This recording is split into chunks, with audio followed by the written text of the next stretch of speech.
when the label comes, you ain't signed yet. You gotta take the whole thing. Hi, my name's Lavinia Darling. And I go by the name of King Anton. And we are Darling and King, and this is the first episode of our new series, Darling and King Presents. Yes, we're in South London. We've got a young up-and-coming rapper slash producer, and we're gonna have some fun. We could fly as the angels hold up. Adian Coker. Let's go back to the beginning. First EP, or first mixtape you put out, Lights Fantastic, 2012. Yeah. What was the vision behind that one? You know, that's not actually the first one I put out there. Oh, Everybody thinks it is. There was a mixtape before that, but that was like real low key. It was called Colour and Magic. But then Lights Fantastic, I guess that was like the first real introduction of me to, like, you know, the world and stuff. I guess the thing is about that, it wasn't really like Colour and Magic I had just been spitting. It was like, oh yeah, at the time it was like all grime and everything, so I needed to come out and spit. Whereas with Lights Fantastic, it's like songs. Like if you imagine like me going onto the radio, I couldn't then, if they were like, oh yeah, do you want to freestyle? I couldn't spit any of those verses really, because they were written to songs. No, not even too much. Sorry, they were just written to songs. It's like, I was really, what was out at the time? Any Kanye album that was out at the time, I probably tried to recreate the album, and you know, College Dropout. Yeah, nah, that was a long time after that. Oh, really? Late registration? No, it wasn't late registration. It was Dark Twisted Fantasy. Yeah. Okay. And so like the whole musical landscape, if you go back and listen to it, you put the two together, it's like I was heavily influenced by that, just in terms of musicality, and trying to create like, you know, songs. Okay. As opposed to, oh yeah, I'm rapping and there's a nice beat, you know, it's like making songs. So you had a long ass intro on Angels. Right. You know what I mean? Yeah. A wise man told me, Coker, you the next. Top up the ring against Superplex. If I throw the bones, you catch the flows and we both gon' deliver like UPS. Now I'm way too conflicted. Yes, Cindy Lauper all day, that's time after time. Do I spit that real rap ish, or they wanna hit that ish? Like punchline after line, got the handbrake on. For you, what are your biggest influences? You know, I don't really listen to too much rap. Okay. Like, if I could sing, I would sing. Really? Yeah, Who's okay? So name a few singers. I'm interested. Nah, it's mostly rock bands, you know. Really? Yeah, like the Chili Peppers. Nice. Like guys like Labby Sifra, like George Benson. Those kind of, like, this is musical stuff, you know. Because I play guitar, so it's like I came from a place where I was playing classical guitar. And then I started rapping out of necessity because I was making beats and there's nobody else that was good enough to be on those beats. So I was like... So, what came first, rapping or producing? Rapping came first. Rapping came first. I was heavy into Eminem. So I was writing like Eminem, like cleaning out my closet. Right. I rap, but I think that you hear loads of rappers say that because that's how you write like them. To you know, it's like, you just take that course and you travel through that to be able to find your own voice, you know. Yeah. So you're writing like loads of different people. Like at some point, I was spitting like Nas. Where I'm from, we used to live in life the crazy way, pulling stunts, smoking blunts, and listening to AZ on a lazy day. But like, you know what I mean? Yeah. That's Nas. And then other times I was writing like Fabulous. I can't remember. Young World, I noticed you had more features. Yeah. Lights Fantastic didn't have any really. Nah. So what made you have features on the second mixtape? Because I could. Okay. And because if you think about, well, the artist that I am, right?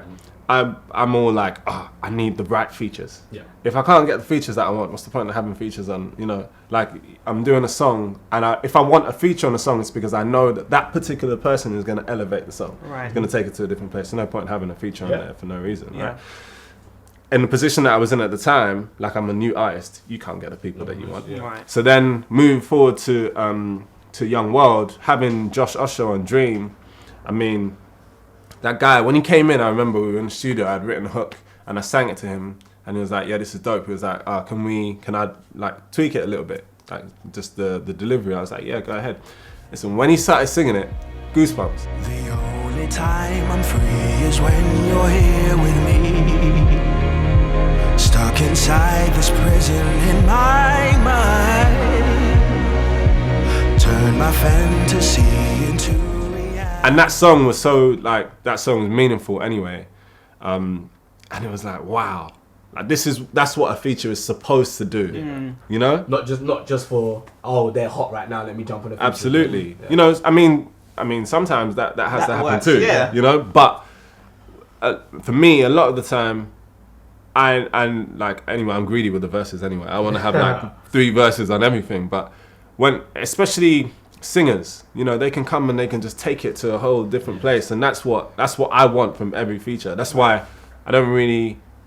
There aren't too many. Not that I don't want to collaborate with people, but yeah, I have to be in a position to be able to collaborate with the people that I want to be able to collaborate with. You know? So, talking about collaborations, right now, UK, US, anywhere in the world, are there artists that you would just love to work with that you haven't yet?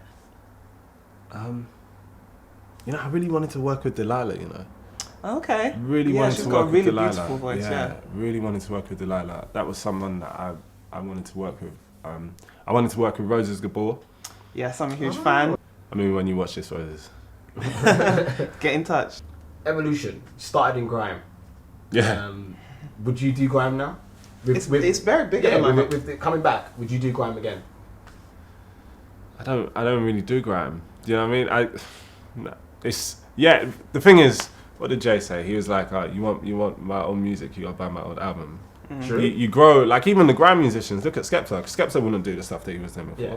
It's all, you know, it's still grime, but it's a different kind of Skepta. It's definitely a different type of grime. You know, it's a different kind of grime, and so it's like there's a reason why you evolve, and there's a reason why you grow, and there's a reason why he's at the place that he is now, because his music has grown and it's evolved, and it's, you know, international now, and it sounds more polished, even though it's not supposed to. It does sound more polished. I was gonna say it's cleaner grime, isn't it? Absolutely. In a weird way. Like the old school grime was really like gritty. And It real sounded hard. like it was made in someone's bedroom. Yeah, but that's because it was. It was, yeah, it was. But you know, right. that's what happens. That's what. It's such a young format. You know, it's such a young genre of music that it's gonna sound like that. You know, I still make my beats in my bedroom, but it doesn't sound like it. But I like being able to get up and go and make a beat in my bedroom. Yeah. You know, and like that's what the essence of grime was, I guess. Like you just have people in a room, somebody's bedroom, and they're just making music. Yeah. It's not conceited. It's not like pretentious. It's just like, yeah, we just do music. So what do you currently think of the UK scene right now? I mean- UK, I want to call it grime scene because it's not a grime scene. It's just a UK rap scene essentially. Yeah, I mean, when has it been so healthy? When? Like, when has Stormzy been able to chart with a freestyle? Like, Breaking records. Like when look at the amount of artists that are out at the moment, urban artists doing it and not doing pop music. Right. That's the important thing, though. We're doing the music that we want to do, and it's translating because it's authentic.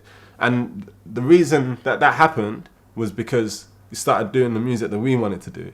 So right now, in hip hop, in UK hip hop particularly, who do you consider a peer or someone that you recognise as making strides within the industry? I don't see it as UK hip hop because then we compartmentalize ourselves. Right. You know, like if you call it UK hip hop, it's UK hip hop. It doesn't travel. It stays in the UK. You know, so I don't make UK hip hop. The scene is very, very healthy at the moment. You know, there's a lot of competition, but also there's a lot of support within certain factions, of course. But even Sims, obviously, and Sims, she's getting supported by everybody. You know, and it's refreshing to see. The Americans do so well is because it's there for everybody. Right. Everybody thinks that you know, if I support him, he might come and he might take my spot. If you support somebody, you can support them to a point. Right. Right? You can support them to a point as long as you're here and they're here. If they can even get here, that's fine. They can even get there. But if they get there, it's like, Do you think the support's changed? Because I want to. The reason I want to say that is because I think there's been a lot more support of artists supporting each other a lot more. But that's what I'm saying. That's why the scene is like it is. Okay. Because without that support, you get nowhere. Like everybody needs to help each other climb. I think though there also has to be a balance because you bring the people through that, not just because they're your friends. Yes. I agree with you. Because they're talented. Yeah, absolutely, and because you like what they do. I think what Sims has done is incredible.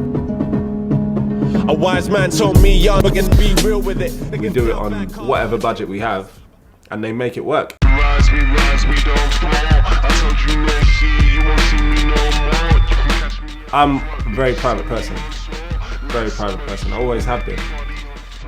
We coming for the How do you turn 40 grand down? Listen, I don't even know, and I try not to think about it because I'm like, what was I thinking?